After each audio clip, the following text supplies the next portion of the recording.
So we've all seen that room, right? The floor to ceiling panels, the beautiful aesthetics. You can actually see right here that this is one of the rooms that we've actually designed for one of our clients that has beautiful floor to ceiling acoustics, custom millwork, the whole 9 yards. But what I'm going to argue today is that you don't need that, and most, actually 85 to 90% of our clients do not do this fancy custom millwork. They actually just use regular panels on the wall. And my argument is that idea that the custom acoustics, floor to ceiling, really fancy, is going to give you an ultimately better sounding room is false, and that it's mostly an aesthetics decision more so than an acoustic decision. All right, let's dive in. All right, let's start with the physics, because room acoustics are complex. I'm not going to deny that.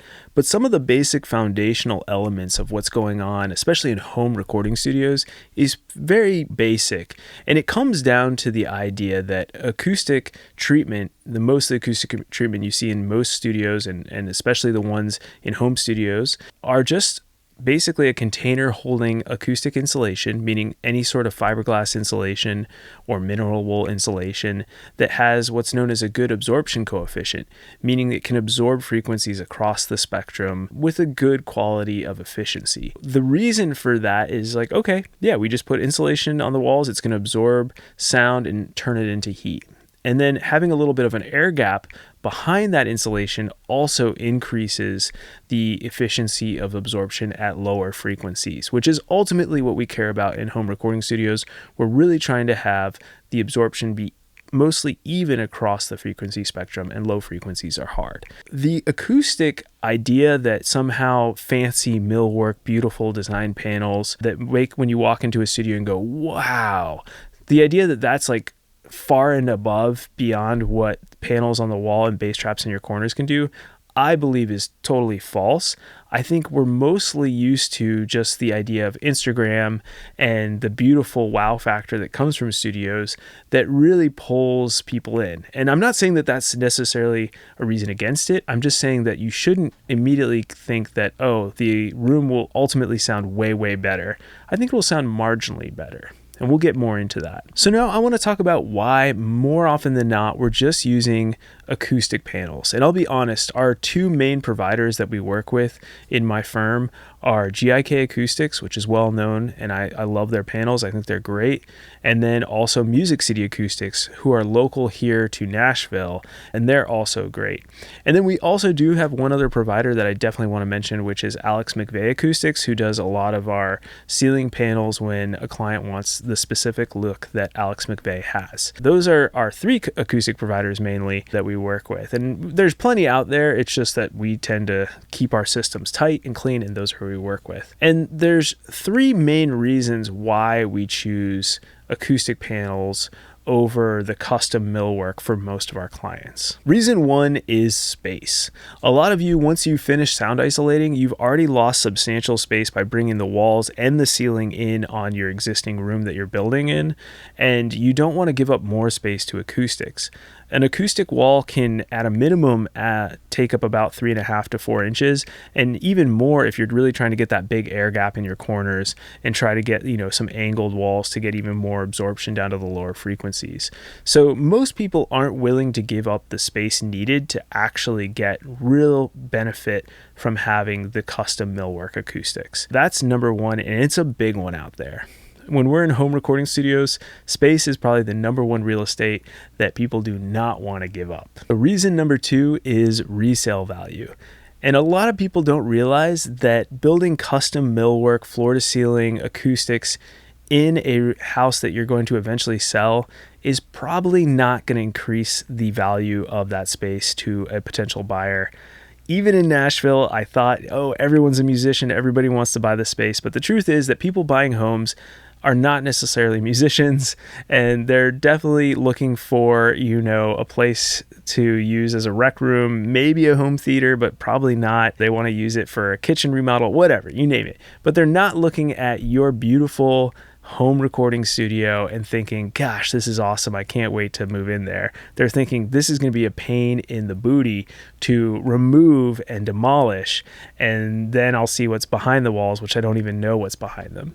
So if you start thinking of it like that, as like, hey, we might live in this house for 5-10 years and then we're going to move, then you start thinking, okay, building the sound isolation makes sense because the sound isolation, it looks like a finished room, and it actually does add some value. Having a quiet room for a potential buyer is not necessarily a big drawback, but having a ton of acoustic treatment that's like all fancy and used for one purpose, which is making recordings, is not necessarily the best use of your money. And reason number 3 is portability, which I have a direct experience with portability. And let me tell my story, because this is the best way to explain this third reason. When I began doing this whole craziness of learning how to record my own music and eventually learning how to build recording studios and running this firm, blah, blah, blah, I started out by buying my first set of acoustic panels here in Nashville.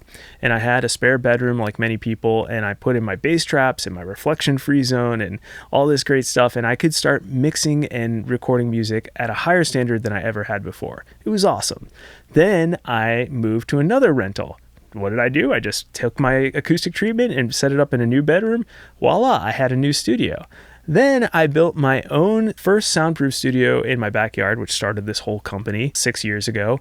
And I took my acoustic treatment and just set it up in that new room. I bought some more acoustic treatment because it was a larger room, but over time, I was investing in the acoustics of my studios, and I could take that investment with me rather than leaving it behind. Fast forward to where we are now. I sold the house. I didn't think I was going to build a studio and sell the house. Like, that wasn't my plan. I wasn't like, oh, I'm going to get married, I'm going to move out of that studio, I'm going to sell this studio, a beautiful house is going to come on the market, we're going to buy it. You know, we can't plan for these things. And so as much as I hear people say, oh, this will be my forever studio, I'm going to die in the studio, which, trust me, I've heard, life hits us with all sorts of things. And I think it's really important for us to then come back and say, all right, you know what, maybe portability is worthwhile. And so right now I'm in this room with all my acoustics, and it sounds amazing. And this is just a spare room in my house, and I'm working to build the studio in the backyard right now. When you move, you want to have a space before you build your next studio. And that is exactly the situation I'm in. And if I didn't have acoustic treatment, I would have to then buy like $6,000 to $7,000 worth of acoustic treatment just to keep my setup at the level it needs to be to continue working as both a content creator and also in music as a music producer. That is like maybe the biggest reason, but all three are really important. Space, resale value of the room when you sell it, and then portability when you move to your new studio. You've already invested into the acoustic treatment. All right, so I've really pushed this idea of the panels on the walls, but there is an exception to this rule. And I want to show a project that we worked on this past year that's currently being built. This is going to be an awesome studio. I can't wait to do like a true visit the site and like show you guys the look. But right now I have a bunch of 3D renders that I'm going to show you of what the studio will look like. And this will give you an idea of when we do custom millwork, custom acoustics, this is the kind of cool stuff we can create. And this is the stuff, I'll be honest, it's the one that makes you go, wow. And it makes you look at, you know, us as a design firm and go like, man, they're so amazing and blah, blah, blah. But I'm really shedding that ego because I really want you guys to understand that like when you see studio designers building these beautiful custom studios, it's more stroking the designer's ego, you know, pat yourself on the back and making them look cool and valuable. But from an acoustics perspective, I think it's more of a smoke and pony show than people really lead on. All right, so this is the control room of that studio, and it's awesome. So we have floor to ceiling acoustics. So this is like a custom 2x4 wall with insulation behind it and, you know, custom wood paneling down here, a fully custom quadratic residue diffuser that we had go across the wall here. So we designed that. They're actually building it and creating it, and then we have custom, well, actually these panels up here are going to be custom. They're going to build those. Everything is custom from the ground up. Let me show you another one. Here's another shot of the control room, what you're looking at here. So, you know, he's got this incredible API console, you know, his rigs on either side, some nice wood paneling in the front to look at. and big fatty bass traps in the corner. You can see a little bit of the soffit at the top. So we really went to town on this control room. It's going to be great. Angled walls to increase the bass absorption as it goes back. It's cool. Here's one other look. So you can see how thick the panels are. So coming back to that idea I talked about earlier of how much space this takes up, by the time you get to the back of the room, this is an angled wall going towards the back. It's getting really thick. The thing to think about is how much space you're losing and how complex this is to build. It seems simple in theory, but you really need to have a lot of skill, or you need to hire someone at a much higher rate. Like custom carpentry at this level is usually $80 to $150 an hour because it's not basic. Ooh, la, la, la. Yeah, that's pretty cool, right? So that's your live room here. And this is about as cool as it gets from what we like to design. You know, we got custom bass traps where you can open the door, diffusion with like a set ratio there. This really cool 3D the client's going to build. It's like a 3D modular piece of wood. It's wild. Again, clouds, soffit around the top, drum room. You can see that we've got some cool diffusion on the bottom, again with that ratio of wood slats to increase diffusion. And then we've got custom polycylindrical diffusers with insulation inside of them to help with low frequency absorption as well as diffusion throughout the room. So this is just a really cool room. Here's another shot. You can see that 3D rendering there of this cool thing, which it's more of an art piece, but the client really wanted it, so we put it there. It'll have some diffuse properties, but nothing really mathematical that we can measure. Okay, one last view for all you guys. I know this is the stuff we drool over, right? This is what dreams are made of. But I'm arguing here that this is super cool if it's the right fit. This is a commercial studio.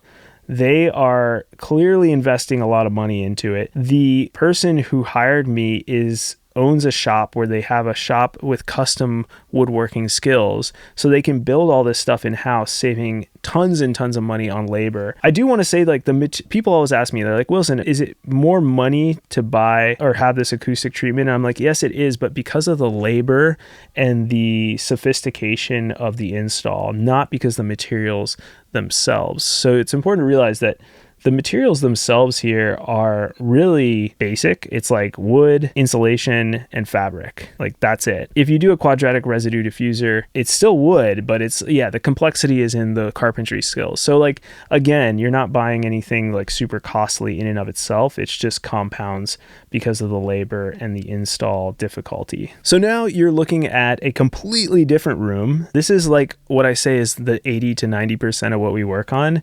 And these are clients that have very real home recording studio goals. This case was actually a client who's building a voiceover room. It's something they've always wanted to do. It's sort of their retirement project, and they wanted to do it right. And so they hired us on, and we designed the sound isolation for the voiceover room here. But these are the two acoustic plans at the very end of the plan set for how to build the room. And you can see we've done all Music City Acoustics panels here. So we've got their really fat sub-frequency bass traps in the corners, and then we've got bass traps on the side walls, and then bass traps on the back walls with a big offset that Music City Acoustics does to give a really massive air gap. And then we even did bass traps on the front wall to absorb reflections back and forth. And then we have our proprietary Music City Acoustics or Alex McVeigh Acoustics, whatever the client decides, for the ceiling clouds with the lights inside of them. And you can see the elevation view here, what that looks like. So this is an amazing sounding room. Like, I guarantee you will get great results from it. Some people don't like the look of the panels. I don't think it's that bad. But if you hate the look of the panels, the argument I made again and again on this video is that that's an aesthetic decision, not necessarily a performance decision. Because I would argue that this room will work equally as well from a performance perspective as the really fancy room I showed you earlier. They're both going to be great sounding rooms. They're both going to do a great job. The one thing I will say about the room that has the incredible acoustics is it will have this psychological effect of actually improving the likelihood of marketing and success of the studio because of the look and the custom nature of it, which is a factor you want to think about. And, it'll sound good, but my argument is it would have sounded good with panels as well if they were placed in the right correct place and you used the right panels. Hence why having an acoustician and a designer is still smart.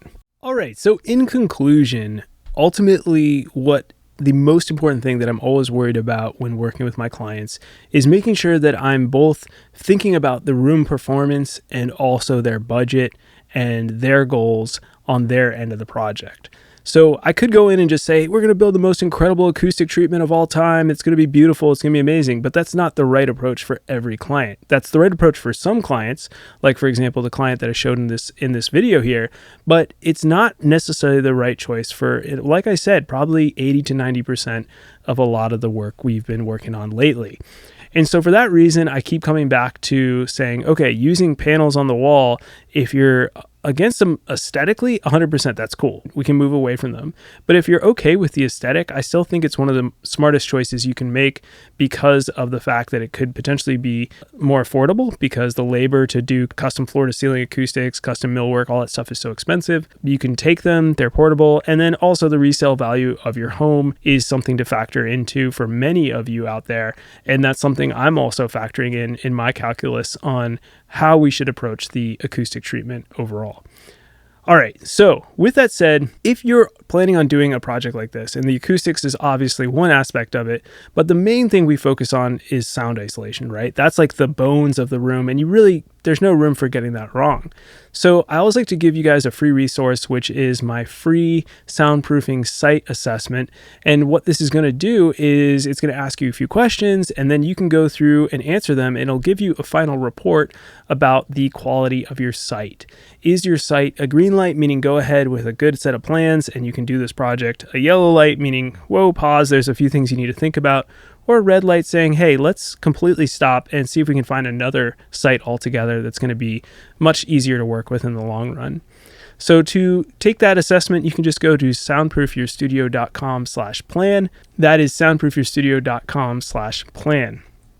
My name is Wilson Harwood, and I am a soundproofing expert and acoustician based in Nashville, and I am the principal designer for SPYS Designs, and we build sound-isolated rooms all over North America.